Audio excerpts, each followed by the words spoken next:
اعوذ باللہ من الشیطان الرجیم بسم اللہ الرحمن الرحیم۔ محترم سامعین کرام، آج کا ہمارا موضوع ہے تاریخ نبوت۔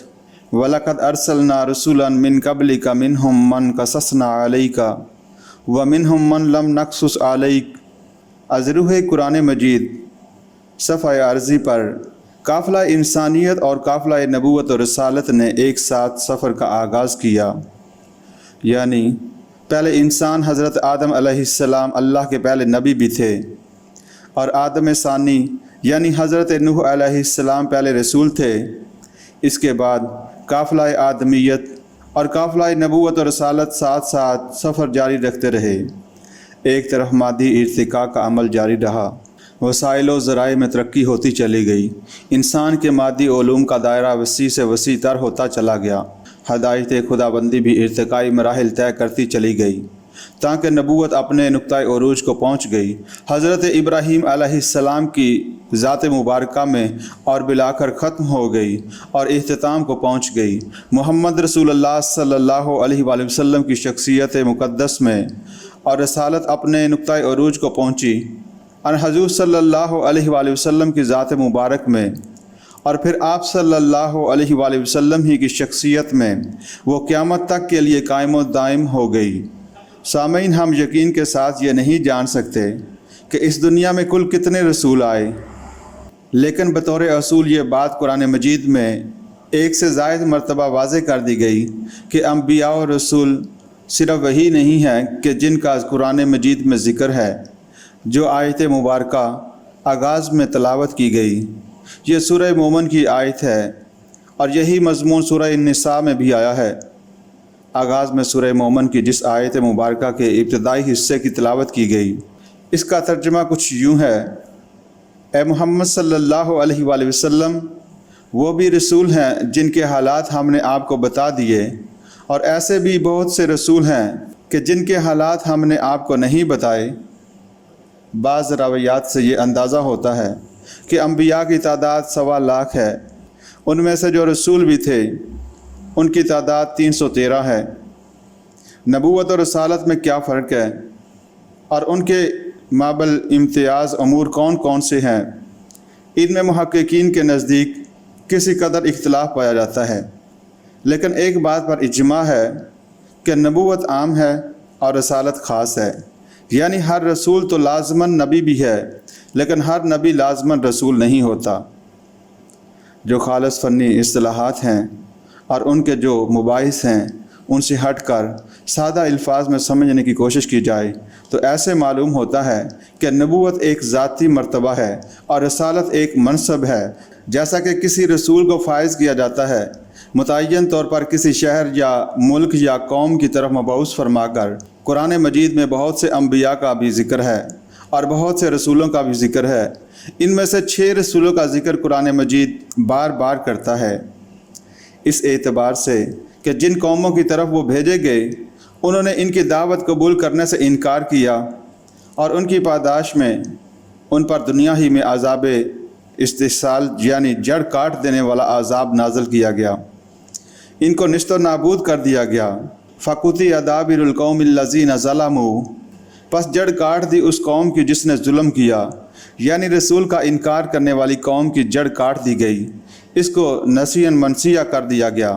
جیسا کہ کوڑے کرکٹ کا ڈھیر ہو کہ اس کو آگ لگا کر ختم کر دیا جائے۔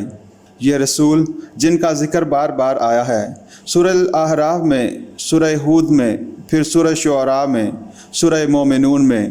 اور بھی متعدد صورتوں میں، یہ ہیں: حضرت نوح علیہ السلام، حضرت ہود، حضرت صالح، حضرت لوط، حضرت شعیب اور حضرت موسیٰ علیہ السلام۔ اگر سامعین ذرا غور کیا جائے تو ان میں بڑی عجیب تقسیم یہ نظر آتی ہے کہ 3 رسول حضرت ابراہیم علیہ السلام کے زمانہ ما قبل سے تعلق رکھتے ہیں، اور 3 کو زمانہ ما بعد حضرت ابراہیم علیہ السلام سے متعلق قرار دیا جا سکتا ہے۔ اگر حضرت لوط علیہ السلام حضرت ابراہیم علیہ السلام کے ہم عصر ہیں، لیکن چونکہ ان کے بھتیجے ہیں، ان سے چھوٹے ہیں، لہٰذا اس تقسیم میں انہیں حضرت ابراہیم علیہ السلام کے بعد شمار کیا جا سکتا ہے۔ گویا کہ انبیاء اور رسول کی تاریخ میں حضرت ابراہیم علیہ السلام کی شخصیت ایک مرکزی شخصیت کی حیثیت سے سامنے آتی ہے۔ ان کی 3 نسبتیں ہیں اور تینوں نہایت بلند ہیں۔ ایک جانب وہ خلیل اللہ ہیں، دوسری طرف وہ ابو الانبیاء ہیں۔ ان کی نسل سے سینکڑوں انبیاء اور رسول اٹھے، یہاں تک کہ ہمارے رسول مقبول صلی اللہ علیہ وآلہ وسلم بھی انہی کی نسل سے ہیں۔ پھر قرآن مجید امامت الناس کا منصب بھی ان کے لیے قرار دیتا ہے۔ وَإِذِ ابْتَلَىٰ إِبْرَاهِيمَ رَبُّهُ بِكَلِمَاتٍ فَأَتَمَّهُنَّ قَالَ إِنِّي جَاعِلُكَ لِلنَّاسِ إِمَامًا۔ اور جس وقت آزمایا ابراہیم کو اس کے رب نے کئی باتوں آزمائشوں کے ساتھ، پس پورا کیا ان کو ابراہیم نے، اللہ نے فرمایا اے ابراہیم، تحقیق میں نے تجھ کو لوگوں کا امام بنایا۔ حضرت ابراہیم علیہ السلام خلیل اللہ ہیں، ابو الانبیاء ہیں اور امام الناس ہیں۔ یہ تینوں نسبتیں نہایت عظیم ہیں، اور واقعہ یہ ہے کہ ایسے محسوس ہوتا ہے کہ مرتبہ اور نبوت کے اعتبار سے حضرت ابراہیم علیہ السلام بہت بلند مقام پر فائز ہیں۔ حضرت ابراہیم علیہ السلام سے پہلے تشریف لانے والے جن 3 رسولوں کا ذکر قرآن مجید میں بار بار آتا ہے، ان کے حالات کو اگر بنظر غائب دیکھا جائے تو محسوس ہوتا ہے کہ ان کے ذم میں صرف ایک ہی جرم کا ذکر ملتا ہے۔ ان کی قوم کو ایک ہی گمراہی ہے جس پر انہوں نے نکیر کی، جس پر انہوں نے روک ٹوک کی، جس سے باز آنے کی انہوں نے دعوت دی، اور وہ شرک کا جرم ہے۔ اس کے علاوہ کوئی اور تمدنی، سماجی یا کسی اور طرح کی بے راہ روی کا ذکر نہیں ملتا۔ معلوم ہوتا ہے کہ قوم نوح، قوم ہود اور قوم صالح کے زمانے تک ابھی انسانی تمدن اپنی ابتدائی مراحل میں تھا، ابتدائی سٹیجز میں تھا، جس میں گمراہی پس ایک شرک ہی کی صورت میں موجود تھی۔ اس کے علاوہ ابھی انسانی زندگی اور اس کے متعلقات اور دوسرے پہلو ابھی کسی نہ کسی حد تک فطرت کے قریب تر واقع ہوئے تھے۔ یہی وجہ ہے کہ حضرت نوح، حضرت ہود اور حضرت صالح علیہ السلام کی دعوت میں ایک ہی نقطہ نظر آتا ہے، یا قوم اعبدوا اللہ ما لکم من الہ غیرہ۔ اے میری قوم کے لوگو، اللہ کی بندگی کرو، صرف اللہ کی پرستش کرو، اس کی بندگی اور پرستش میں کسی کو اس کے ساتھ شریک نہ ٹھہراؤ، اس لیے کہ حقیقتاً اس کے سوا تمہارا کوئی معبود نہیں۔ لیکن حضرت ابراہیم علیہ السلام کے بعد جن 3 رسولوں کا ذکر آتا ہے، ان میں ہمیں نظر آتا ہے کہ تمدن اور تہذیب اور انسان کی حیات اجتماعی کے مختلف گوشوں میں گمراہی کی وہ صورتیں ظاہر ہوئیں جو اگرچہ اسی شجرہ خبیثہ کے برگ و بار ہیں، یعنی شرک ہی کے یہ نتائج ہیں، لازم ہیں، لیکن یہ کہ بالفعل ان کا ظہور حضرت ابراہیم علیہ السلام کے زمانے کے بعد ہو رہا ہے۔ حضرت لوط علیہ السلام کی قوم میں ہمیں جنسی راہ روی نظر آتی ہے، جو سماج کی جڑوں کو کھوکھلا کر دینے والی چیز ہے، اس لیے کہ انسان کی معاشرت، اس کا معاشرتی نظام در حقیقت عورت اور مرد کے تعلقات کے صحیح بنیادوں پر استوار ہونے سے ہی صحت کے ساتھ برقرار رہ سکتا ہے۔ اس کے بعد حضرت شعیب علیہ السلام کی قوم کے بارے میں قرآن مجید جو ذکر کرتا ہے کہ اس میں ان کے ہاں معاشی بے راہ روی نظر آتی ہے۔ اس قوم میں ناپ تول میں کمی ہونے لگی، دھوکہ اور فریب شروع ہو گیا، لوگوں کے مال ناجائز طور پر ہڑپ کیے جانے لگے، راہ زنی ہونے لگی۔ چنانچہ حضرت شعیب علیہ السلام کی دعوت قرآن مجید میں بیان ہوتی ہے تو اس میں نہایت نمایاں پہلو یہ ہے کہ لوگوں، ایک اللہ کی بندگی اور اس کی پرستش کرو، اور لوگوں کے اموال پر ڈاکہ زنی نہ کرو، ان کے حقوق نہ مارو، ناپنے اور تولنے میں کمی نہ کرو۔ وَيَا قَوْمِ أَوْفُوا الْمِكْيَالَ وَالْمِيزَانَ بِالْقِسْطِ وَلَا تَبْخَسُوا النَّاسَ أَشْيَاءَهُمْ۔ اور میری قوم کے لوگوں، پورا کرو ماپ کو اور تول کو، اور انصاف کے ساتھ اور کم نہ کرو لوگوں کی چیزوں میں۔ اس سے آگے بڑھ کر سامعین دیکھتے ہیں کہ حضرت موسیٰ علیہ السلام کو بھیجا جا رہا ہے آل فرعون کی طرف، اور یہاں ہم دیکھتے ہیں کہ سیاسی جبر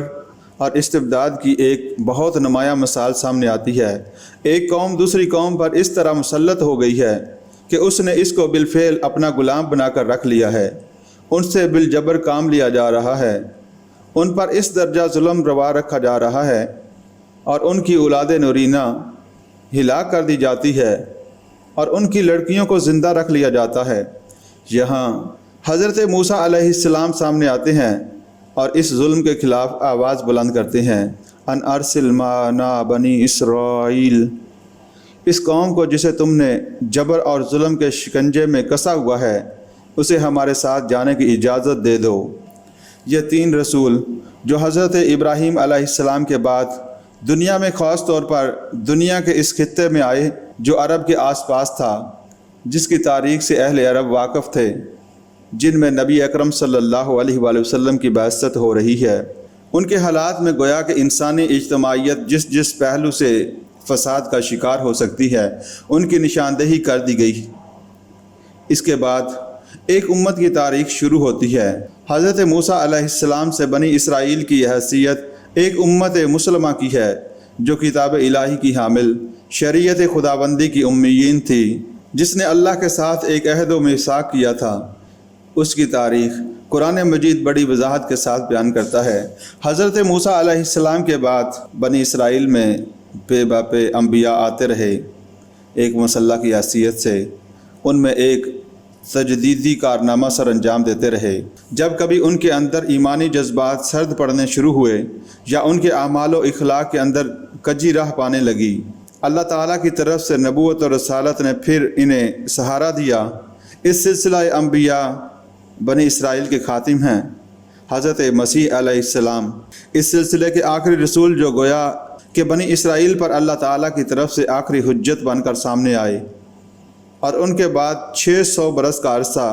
فترت اولا کا زمانہ کہلاتا ہے، جو تمہید ہے دراصل ختم نبوت اور اتمام رسالت کی۔ یہ 600 سال تاریخ انسانی میں اس اعتبار سے گویا پہلی مرتبہ یہ ایک وقفہ ہے کہ جس کے دوران پورے کرۂ ارضی پر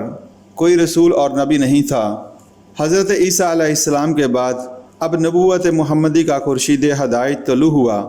جن پر نبوت ختم اور رسالت کی تکمیل ہوئی۔ اس فترت اولا کا عرصہ لگ بھگ 571 برس ہے، اس لیے کہ ان حضور صلی اللہ علیہ وآلہ وسلم کی ولادت باسعادت سن عیسوی کے حساب سے اور آپ پر آغاز وحی 610 میں ہوا۔ اس طرح یہ 600 سال ہیں جن کے دوران یہ فترت اولا ہمیں نظر آتی ہے، جو تمہید ہے مستقل فترت کی، کہ جس میں نبی اکرم صلی اللہ علیہ وآلہ وسلم پر نبوت اور رسالت کا خاتمہ ہو گیا۔ یہاں یہ بات جان لینی چاہیے کہ ان حضور صلی اللہ علیہ وآلہ وسلم پر نبوت صرف ختم ہی نہیں ہوئی بلکہ مکمل بھی ہوئی ہے۔ واقعہ یہ ہے کہ نبوت پر تو ہمارے ہاں کافی زور ہے، اپنی جگہ یہ ایک واقعہ ہے، حقیقت ہے، اور اسی کی ایک قانونی اہمیت بھی ہے جس کی وجہ سے یہ مسئلہ زیادہ نمایاں ہوا۔ لیکن اگر غور کیا جائے تو ان حضور صلی اللہ علیہ وآلہ وسلم کی فضیلت کی بنیاد ختم نبوت نہیں بلکہ تکمیل نبوت و رسالت ہے۔ وہ آیہ مبارکہ جو سورہ مائدہ میں ہے، الیوم اکملت لکم دینکم واتممت علیکم نعمتی ورضیت لکم الاسلام دینا، آج میں نے تمہارے دین کو تمہارے لیے مکمل کر دیا ہے اور اپنی نعمت تم پر تمام کر دی ہے اور تمہارے لیے اسلام کو بطور دین پسند کر لیا ہے۔ اس پر بجا طور پر یہودیوں نے بصد حسرت مسلمانوں سے کہا تھا کہ اے مسلمانوں، یہ عظیم آیت جو تمہیں عطا ہوئی ہے اگر کہیں ہم پر نازل ہوئی ہوتی تو ہم اس کے یوم نزول کو اپنی سالانہ عید بنا لیتے۔ یہ ہے وہ مقام کہ جہاں نبی اکرم صلی اللہ علیہ وآلہ وسلم رسول-e-کامل کی حیثیت سے سامنے آئے، جن پر رسالت صرف ختم ہی نہیں ہوئی بلکہ مکمل ہو گئی ہے، جن پر نبوت کا صرف اختتام ہی نہیں ہوا بلکہ اتمام بھی ہوا ہے۔